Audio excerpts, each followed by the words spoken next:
Dans cette émission, nous allons poursuivre notre étude sur la guérison divine et le sujet est intitulé Échec à la guérison divine. Si Dieu peut et veut guérir, alors une question se pose à nous. Pourquoi les malades pour lesquels nous prions ne sont-ils pas tous guéris? Je comprends que certains aimeraient connaître la réponse à cette question, mais si nous considérons dans sa globalité la question de la guérison divine, il apparaît immédiatement qu'il ne peut y avoir une seule réponse. La vraie réponse à cet état de fait consiste à redonner de l'intentionnalité à cette œuvre de la guérison divine en imposant les mains, en priant pour les malades. Nous allons voir le premier point qui touche à la nature même de la semence que nous plantons. Le premier échec dans le domaine de la guérison ne concerne pas le malade, mais l'Église. Lorsque l'Église néglige la nature et le contenu glorieux de son mandat, alors le feu de la guérison divine s'éteint. Il faut un réveil pour le relancer, le réactiver. Comprenons bien que la nature de la semence détermine la récolte. Si l'Église prêche l'histoire de la vie de Jésus, elle aura un certain résultat. Mais si elle prêche le plein évangile, alors le Seigneur manifestera son grand pouvoir. En grec, c'est Kratos, le grand pouvoir de Dieu, comme au temps de Paul, lorsque le Seigneur lui permit d'accomplir des miracles extraordinaires. Proclamant le plein évangile, le revivaliste George Jeffreys expliquait qu'il le présentait avec 4 angles. Jésus sauve, Jésus guérit, Jésus baptise du Saint-Esprit et Jésus revient bientôt. C'est cet évangile qui a permis à toute ma famille de goûter au salut, à la guérison physique, à la guérison intérieure, à la réconciliation, à la délivrance des démons, à la victoire sur la drogue et l'alcool. L'ADN de cet évangile est celui du Christ glorifié, victorieux. Alléluia. Les pionniers du pentecôtisme ont largement enseigné les doctrines fondamentales inhérentes à la guérison divine comme la foi, la puissance de l'expiation, l'imposition des mains, les dons spirituels. Abordons maintenant cet autre point qui est aussi une des causes de l'échec à la guérison divine, c'est la baisse de la prière. Une Église convaincue du ministère de guérison peut s'attendre à voir des résultats dans ce domaine. L'Église primitive était consciente que la proclamation de l'Évangile devait être accompagnée de miracles. Dans Acte 4, versets 29 à 31, et elle priait pour en voir. Et maintenant, Seigneur, vois leurs menaces et donne à tes serviteurs d'annoncer ta parole avec une pleine assurance en étendant ta main, pour qu'ils se fassent des guérisons, des miracles et des prodiges par le nom de ton saint serviteur Jésus. Quand ils eurent prié, gloire à Dieu, le lieu où ils étaient assemblés trembla, ils furent tous remplis du Saint-Esprit et ils annonçaient la parole de Dieu avec assurance. La prière concerne divers domaines. Par exemple, écoutez bien, l'un des premiers domaines qu'il nous faut considérer, c'est la préparation du terrain par l'intercession. Ensuite, la prière sur le terrain en faveur des malades. Et puis, la prière après la mission en vue de la préservation de la moisson. C'est ce que Jésus faisait. L'enseignement des malades sur la nécessité de se tenir devant le trône de Dieu et de prier avec persévérance. C'est un autre point. Jésus n'a-t-il pas repris ses disciples face à un cas de possession, leur rappelant qu'une certaine sorte de démon ne sort qu'au moyen du jeûne et de la prière, dans Matthieu 17, verset 21. Ne nous trompons pas sur la pratique du jeûne. Il ne sert pas à mériter ou à accumuler plus de puissance. Trop de gens pensent que s'ils jeûnent, Dieu va se mettre automatiquement en mouvement. C'est une mauvaise compréhension. Celui qui jeûne doit surtout chercher à se dépouiller pour revêtir davantage Christ. Et c'est ce que les démons craignent le plus, Christ. Un autre point concernant l'échec dans le domaine de la guérison divine touche à la pénurie des dons spirituels. Il est évident que les dons spirituels participent dans une grande mesure, sous la dispensation de la grâce, à l'accomplissement de guérison. Et il va de soi que négliger la recherche des dons spirituels porte préjudice à la manifestation des guérisons. L'Église doit aspirer et rechercher les dons spirituels. Si elle ne le fait pas, elle limitera son impact. Les paramètres concernant la réception des dons spirituels sont simples. Tout d'abord, le Saint-Esprit demeure souverain et donne comme il veut. 1 Corinthiens 12, verset 11. Ensuite, il nous faut manifester un véritable amour pour Dieu, l'Église et les âmes. 1 Corinthiens 13, verset 1 à 8, 1 Corinthiens 14, verset 1er. Et encore, nous devons aspirer ardemment aux dons spirituels. 1 Corinthiens 14, 1, en plaçant une priorité sur les dons d'inspiration, dont la prophétie. Et aussi, nous ne devons pas hésiter à rechercher les dons les meilleurs. 1 Corinthiens 12, 31. Il nous faut impérativement entretenir une relation permanente avec celui qui a pour mission d'activer les dons spirituels, le Saint-Esprit lui-même. Bien des guérisons s'accomplissent à la suite de l'exercice de dons spirituels tels que, par exemple, le don de foi, le don de discernement, une parole de connaissance, un don de guérison ou le don d'opérer des miracles. Mais sans ces dons, l'Église se lance tout simplement dans la bataille avec un arc et des flèches contre un adversaire qui est équipé d'armes lourdes. Un autre point concernant l'échec à la guérison divine, c'est certainement le manque de compassion. La compassion précéda systématiquement la manifestation des œuvres miraculeuses accomplies par Jésus.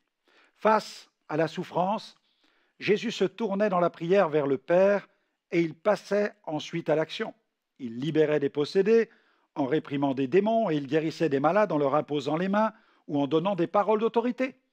Le monde est cet espace tout désigné dans lequel le Père céleste désire manifester la compassion de son Fils. Et les moyens qu'il donne à l'Église pour y parvenir sont le salut, la guérison divine et les œuvres de compassion. Ils furent d'ailleurs ceux du Seigneur Jésus.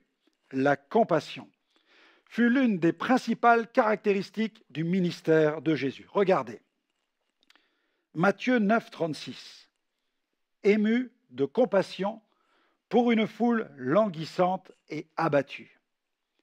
Matthieu 14, verset 14. Ému de compassion pour une grande foule avec des malades.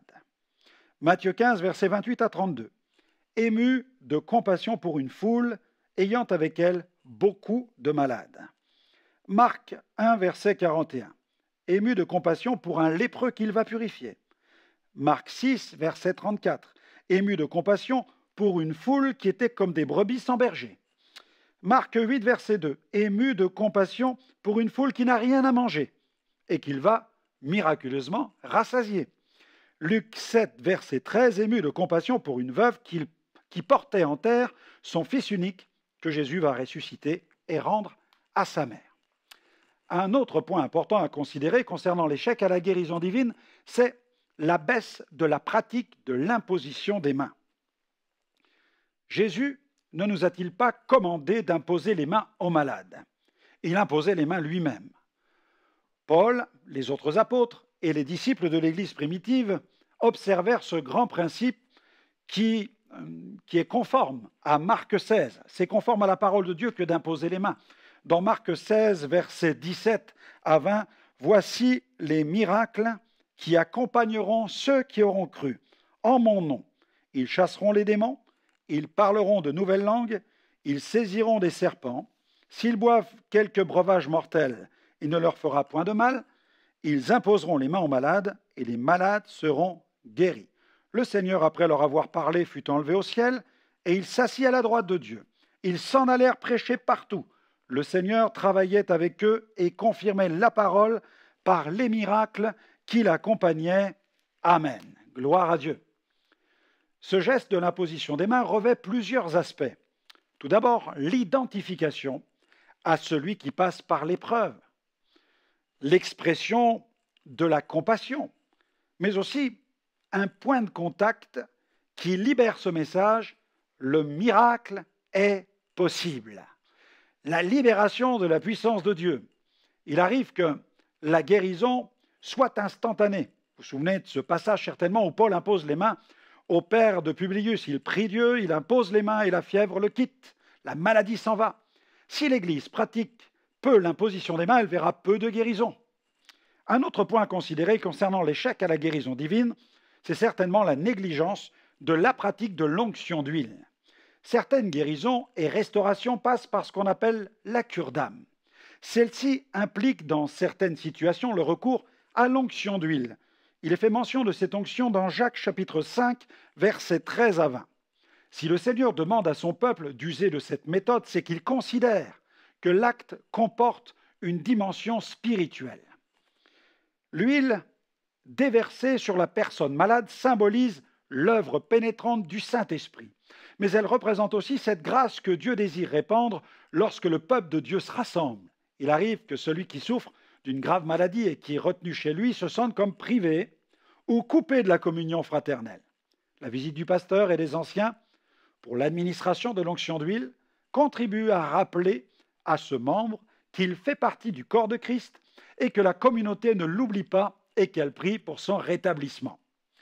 Le psalmiste a évoqué cette grâce qui coule comme une huile de bénédiction sur le rassemblement des adorateurs du vrai Dieu. Dans le psaume 133, « Voici, ô, qu'il est agréable, qu'il est doux pour des frères, de demeurer ensemble. C'est comme l'huile précieuse qui, répandue sur la tête, descend sur la barbe d'Aaron, qui descend sur le bord de ses vêtements. C'est comme la rosée de l'Hermon, qui descend sur les montagnes de Sion, car c'est là que l'Éternel envoie la bénédiction, la vie pour l'éternité. » En négligeant cette pratique, l'Église se prive de nombreuses restaurations et guérisons. Mais poursuivons. Un autre point à considérer, c'est une faible conscience de la présence de Dieu.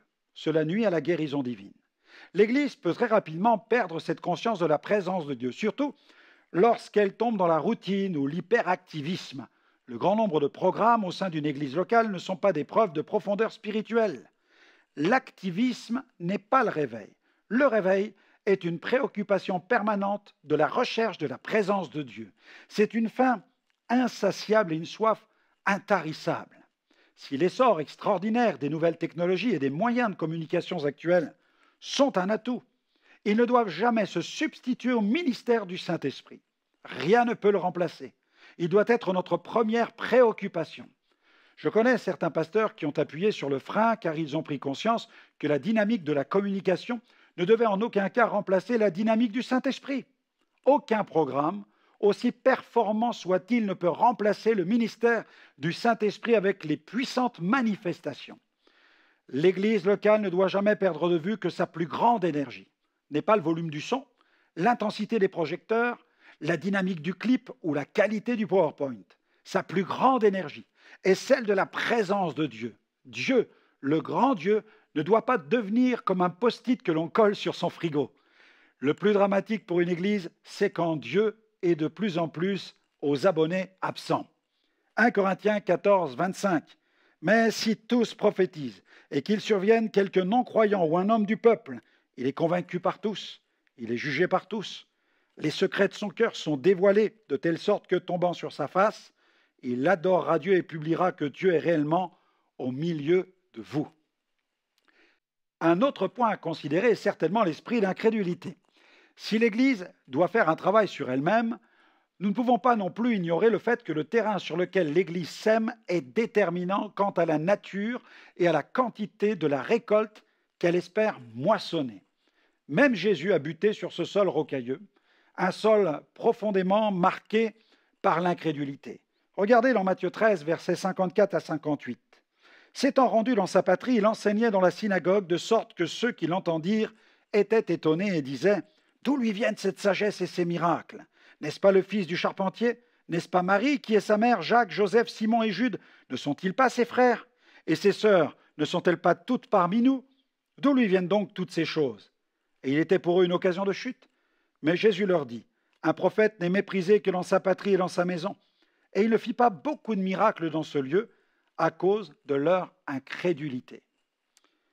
Un autre point que j'aimerais souligner, c'est le refus de changer de vie. Le péché est une prison spirituelle de laquelle bien des hommes et des femmes ne parviennent pas à sortir. Malgré les puissants témoignages de la grâce de Dieu à leur égard, nombreux sont ceux qui résistent à l'appel de Dieu, ne parvenant pas à abandonner leur vie à Christ.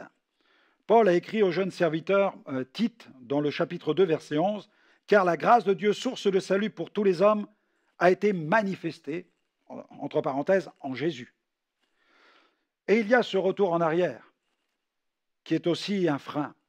Après avoir guéri l'infirme de la piscine de Bethesda, Jésus n'a pas manqué de lui adresser une sévère mise en garde. Dans Jean 5, 14, « Voici, tu as été guéri, ne pêche plus de peur qu'il ne t'arrive quelque chose de pire. » Que ce soit la pratique de certains péchés ou le refus de changer leur façon de vivre, certaines personnes sont responsables de l'aggravation de leur état de santé. Johnny Cash, le célèbre chanteur évangélique de musique country, a déclaré « Pour naître de nouveau, j'ai dû m'incliner devant Dieu d'abord, puis me rendre dans un établissement de désintoxication. » Un autre point à considérer, c'est l'absence du ministère de guérison. La perte de la vision de la moisson engendre toujours une baisse des ministères. Si Jésus a exhorté l'Église à prier pour que le maître de la moisson envoie des ouvriers dans la moisson, c'est que la prière doit cibler de manière intentionnelle son besoin. 4 choses doivent émerger.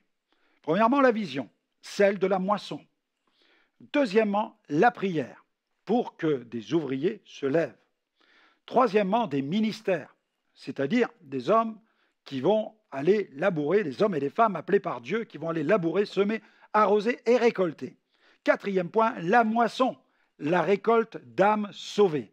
Et concernant les ministères dons de Christ, dans les Écritures, ils sont 5. C'est ce que Paul enseigne dans le chapitre 4 des Éphésiens. Éphésiens 4, versets 1 à 16. Et dans la première aux Corinthiens, il évoque à nouveau les ministères tout en mentionnant certains dons spirituels. Il mentionne ceux qui ont les dons d'opérer des miracles et ceux qui ont les dons de guérir.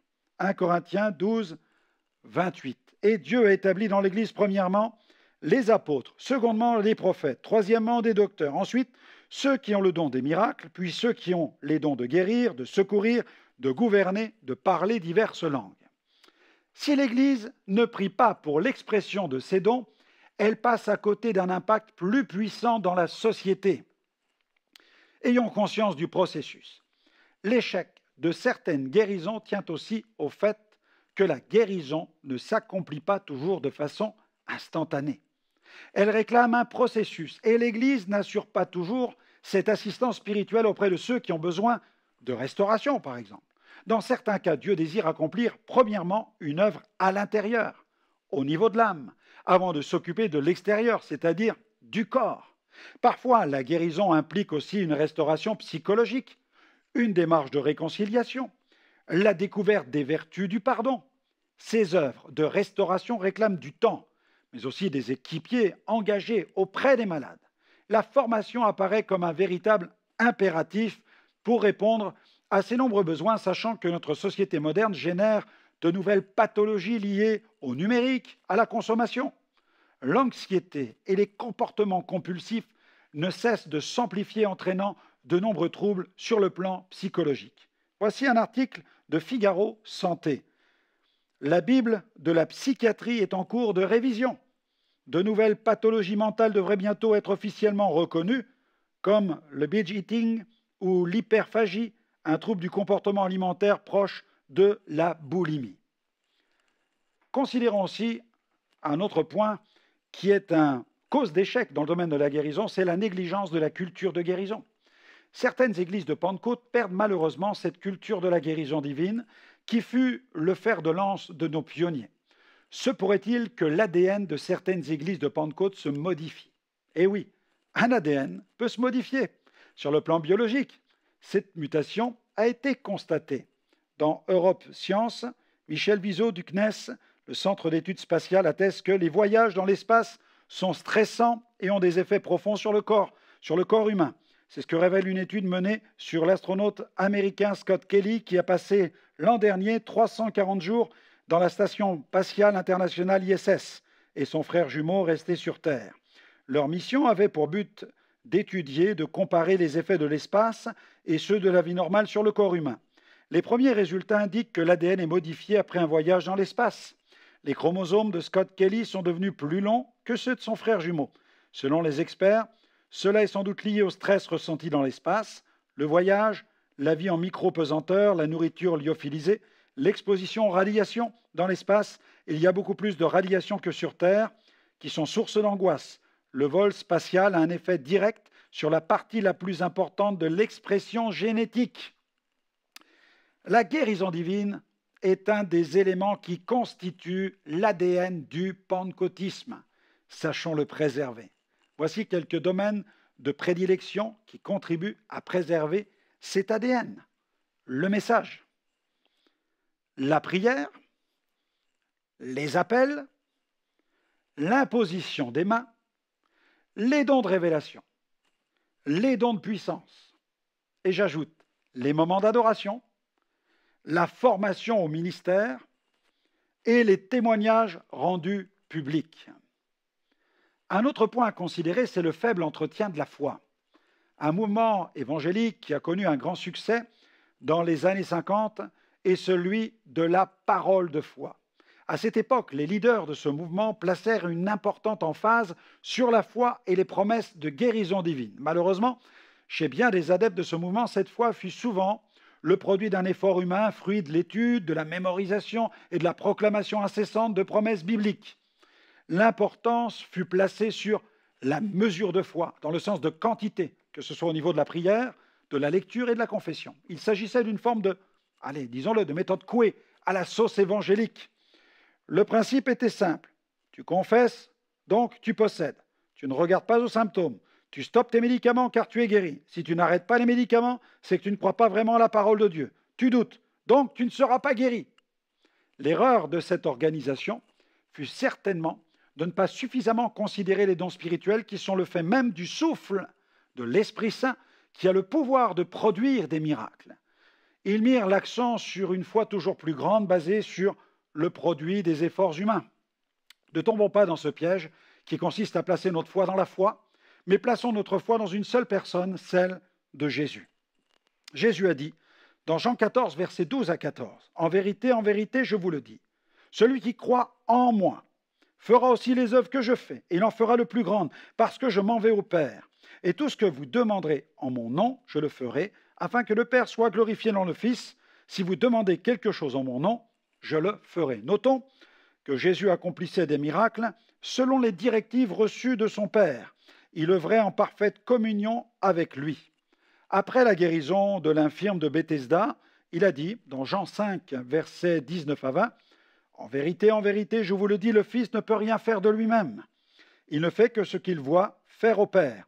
Et tout ce que le Père fait, le Fils aussi le fait pareillement.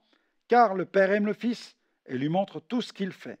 Et il lui montrera des œuvres plus grandes que celles-ci, afin que vous soyez dans l'étonnement. » Jésus était conscient de la souveraineté du Père.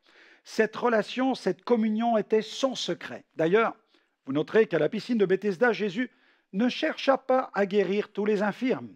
Il était certainement ému de l'état dans lequel se trouvait chacun d'entre eux, mais il fut conduit à guérir un seul infirme au sein de ce groupe. Dans une synagogue, Jésus mentionna cette souveraineté quand il évoqua la guérison de Naaman et le secours apporté à la veuve de Sarepta, par exemple. On peut lire cela dans Luc 4, versets 22 à 30. Luc 4, versets 22 à 30. Et tous lui rendaient témoignage. Ils étaient étonnés des paroles de grâce qui sortaient de sa bouche, et ils disaient, « N'est-ce pas là le fils de Joseph ?» Jésus leur dit, « Sans doute, vous m'appliquerez ce proverbe, médecin, guéris-toi toi-même. Et vous me direz, fais ici, dans ta patrie, tout ce que nous avons appris que tu as fait à Capernaum. Mais, ajouta-t-il, je vous le dis en vérité, aucun prophète n'est bien reçu dans sa patrie. Je vous le dis en vérité, il y avait plusieurs veuves en Israël du temps d'Élie, lorsque le ciel fut fermé 3 ans et 6 mois, et qu'il y eut une grande famine sur toute la terre. Et cependant, Élie ne fut envoyé vers aucune d'elles, si ce n'est vers une femme veuve à Sarepta, dans le pays de Sidon. Il y avait aussi plusieurs lépreux en Israël du temps d'Élisée, le prophète, et cependant, aucun d'eux ne fut purifié, si ce n'est Naaman, le Syrien. Ils furent tous remplis de colère dans la synagogue lorsqu'ils entendirent ces choses, et s'étant levés, ils le chassèrent de la ville, le menèrent jusqu'au sommet de la montagne sur laquelle leur ville était bâtie, afin de le précipiter en bas. Mais Jésus passa au milieu d'eux, et il s'en alla. En quelques mots, Jésus souligna non seulement le fait de la grâce divine, mais aussi celui de la souveraineté du Père. Cette souveraineté ne peut que nous amener à considérer le fait même du dessein de Dieu. Ce boiteux, qui se tenait près de la porte appelée la Belle, fut guéri grâce à une parole d'autorité qui lui fut adressée par l'apôtre Pierre. Vous lirez cette histoire dans Acte 3, versets 1 à 16. Cet homme se tenait à cet endroit depuis si longtemps, depuis de nombreuses années.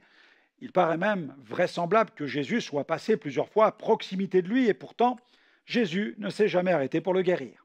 Le Père avait planifié que ce soit Pierre, l'instrument, qui allait contribuer à l'accomplissement de ce miracle.